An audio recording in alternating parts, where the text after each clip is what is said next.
नमस्कार, स्वागत है आपका हमारे दैनिक और खास कार्यक्रम नमो इम्पैक्ट में। और हमारे साथ हैं हमारे पैनलिस्ट डॉक्टर नंदकिशोर गर्ग, जिनसे हम चर्चा करेंगे चुनाव पर। हालांकि पिछले एपिसोड में हमने बातचीत की थी कि कैसे बीजेपी जीती है तीनों राज्यों में और क्यों बीजेपी को इतनी बड़ी जीत मिली है। नंदकिशोर गर्ग जी ने हमसे चुनाव से पहले इस बात का खुलासा कर दिया था कि तीनों राज्यों में बीजेपी बहुमत से सरकार बनाएगी। लेकिन नंदकिशोर जी, एक बार फिर मामला शुरू हो गया ईवीएम। अब लगातार हम सोशल मीडिया पे भी देख रहे हैं और कुछ ऐसे जिम्मेदार नेता भी हैं अलग अलग पार्टियों के, जिन्होंने ईवीएम को लेकर एक बार फिर से सवाल खड़े करे हैं। जो सवाल खड़े करने वालों में प्रमुख रूप से एक तो दिग्गी राजा जिसको बोलते हैं, जिसने 70 साल की आयु में पीछे विवाह किया था। अब वो आदमी, फिर उसका भाई कैसे जीत गया, उसका लड़का कैसे जीत गया। इसका मतलब अगर कोई ईवीएम कर सकती हो तो कमलनाथ कैसे जीत गया। और तेलंगाना में फिर कांग्रेस कैसे जीत गई, कर्नाटक में कैसे जीत गई थी, फिर हिमाचल में कैसे। ईवीएम को बेचारी को बलि का बकरा बना के उसके अंदर जो जो सेफगार्ड होने चाहिए ईवीएम में होता था। शुरू में 19 सबसे पहले 83 में यूज हुई थी। आपको ध्यान हो तो दिल्ली के गोल मार्केट और कैंट में 2 जगह एक्सपेरिमेंटल।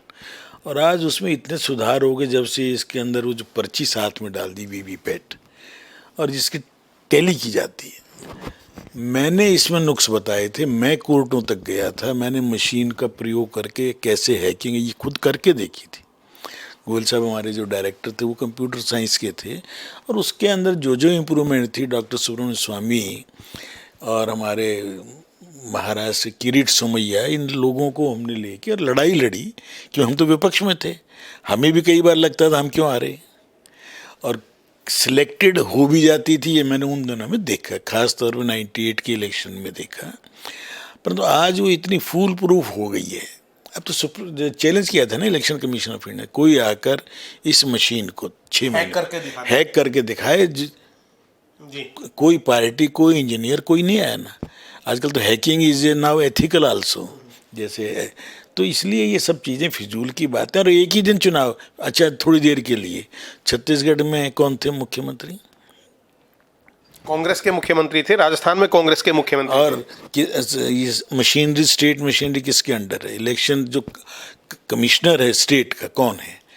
जाहिर तौर पर जो डीएम होते हैं, एसडीएम होते हैं, वो चुनाव मुख्य निर्वाचन अधिकारी वही होते हैं। सीनियर आईएएस है। मान लो जो सिंहदेव क्यों हार गए उप मुख्यमंत्री स्वयं 94 वोट से? अगर हैकिंग होती हो, काउंटिंग में गड़बड़ कर सकते हो तो उप मुख्यमंत्री सिटिंग तो नहीं हारना चाहिए। ये क्यों हार गया मिजोरम का मुख्यमंत्री? अपनी सीट तो वो हैकिंग बचा ही सकता है ना, कुछ में गड़बड़ होती हो तो। हाँ, आपने बड़ी महत्वपूर्ण बात की, क्योंकि जो मुख्य निर्वाचन अधिकारी या निर्वाचन अधिकारी होते हैं वो एक तरीके से राज्य सरकार द्वारा नियुक्त होते हैं।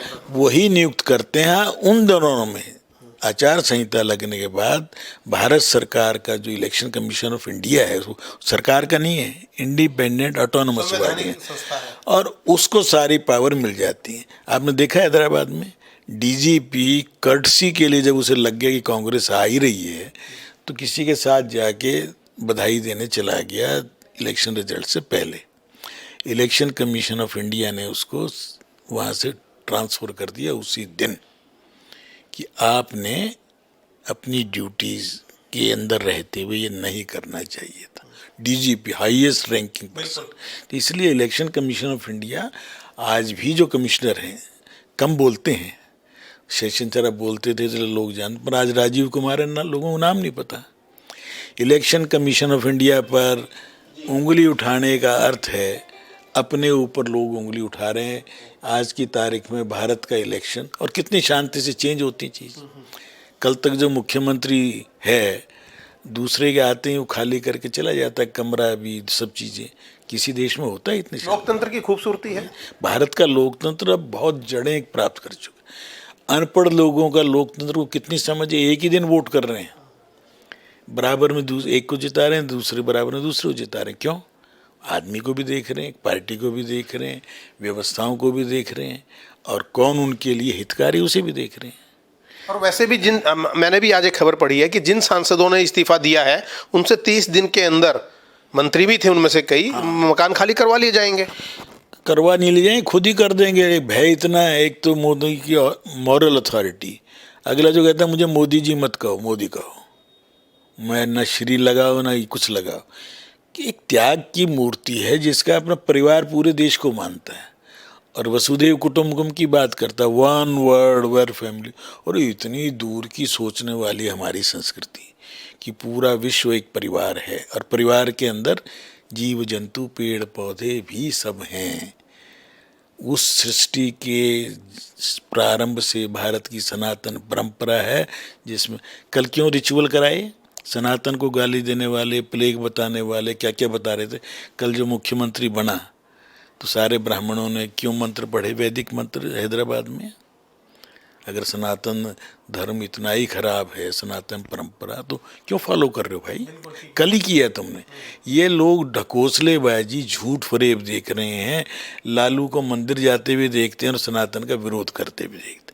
मांसाहारी बन के अपने आप को ये भी बनते हैं, राक्षस भी हैं और अपने आप को फिर धर्म देवता बनते हैं। ऐसे लोगों का अब जमाना जा चुका है। ये 21वीं शताब्दी का 23वां साल है जो अब समाप्त होने जा रहा है। बदलो, देश बदल रहा है। देश इतनी तेज़ी से बदल रहा है कि कुछ लोग अभी 20वीं शताब्दी में ही रह रहे हैं। उनसे मेरा अनुरोध है, जागो, अपने आप को फील करो कि हम एक बहुत प्राउड इंडियन हैं और मेरा देश आगे बढ़ रहा है। मेरा देश आगे बढ़ रहा है तो मैं आगे बढ़ रहा हूँ। अरे मोदी को क्रेडिट मिल जाएगा तो इतिहास में उसको और 10-20 पन्ने फालतू मिल जाएंगे, परंतु सबने जाना है। पर अमिट छाप कौन छोड़ेगा जो कुछ करके जाए। बिल्कुल। आखिरी सवाल मेरा, आपने कहा कि मोदी जी त्याग की मूर्ति हैं, बिल्कुल ठीक, लेकिन आज नतीजे आए 5 दिन हो चुके हैं और दूसरे नेता त्याग करने के लिए तैयार नहीं है। मुख्यमंत्री का फैसला पार्टी नहीं कर पाई, इसका मतलब कहीं ना कहीं खींचतान है, कुर्सी चाहिए नेताओं को। कलयुग में जिस वातावरण में हम जी रहे हैं, नेताओं को आप कह रहे हो किसको नहीं चाहिए, क्या चीज़ नहीं चाहिए? कौन सा व्यक्ति जिसको बड़ी गाड़ी नहीं चाहिए, बड़ा बंगला नहीं चाहिए, कोठी नहीं चाहिए और मिलने के बाद और उससे ज़्यादा चाहिए, वो छिन ना जाए, वो एक भय। इसलिए आज जो आप बता रहे 3 स्टेट में 3 कम्बिनेशन देखने हैं। नंबर हमारे तीनों सक्सेसफुल चीफ मिनिस्टर तीनों जगह हैं। अगली पीढ़ी तीसरी भी आ गई कई जगह। अब सबकी एस्पायरेशन है। तो मोदी ने क्या, भाई सब चुनाव सबको लड़ो जिसमें। 2 महीने बाद फिर चुनाव है। आखिर 18-20 फरवरी के आसपास इलेक्शन डिक्लेयर होने की संभावना है। तो सोच समझ के करने में क्यों, कोई बुराई तो नहीं है ना। गलती करें और फिर पछताएं, उसके पहले की पहले ही जांच परख लो। एक्सपोज हो रहे ना कई फालतू बोलने वाले लोग। कल मैं कैलाश विजयवर्गीय, मैं मित्र हैं मेरे, और जाति और उससे बात करूँ तो वैश्य समाज के हैं, बेवकूफ़ी वाली बात कर गया तो एक्सपोज हो गया है। ये कह के कि लाडली बहना राजस्थान और छत्तीसगढ़ में तो नहीं थी, वहाँ क्यों जीते? अरे वहाँ सीटिंग सब हारे हैं। सीटिंग पूरे 5 प्रदेशों में केवल शिवराज की जीते हैं, मध्य प्रदेश जीते। इसलिए पॉजिटिव थिंकिंग रखो, तुम बनना इच्छा रखो, इतनी जल्दबाजी मत दिखाओ कि ये कंपेयर किससे कर रहे हो तुम? गधे और घोड़े को कंपेयर करोगे क्या?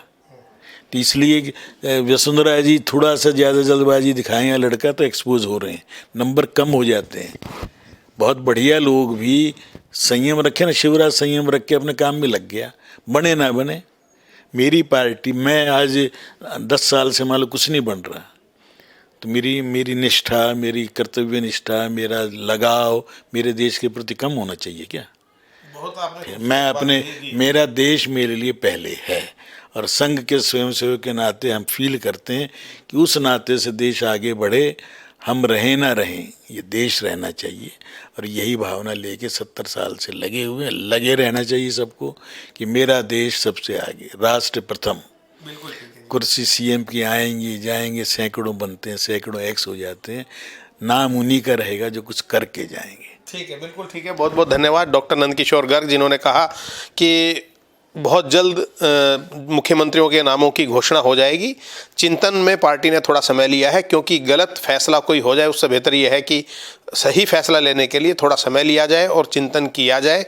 बहुत सारा संदेश दिया है अपने वक्तव्य के माध्यम से डॉक्टर नंदकिशोर गर्ग ने। नेताओं के लिए एक सीख है, हम चाहेंगे कि उसको सुने, समझें और आजमाएं। कार्यक्रम नमो इम्पैक्ट में आज इतना ही। अगले कार्यक्रम में फिर मिलेंगे। नमस्कार।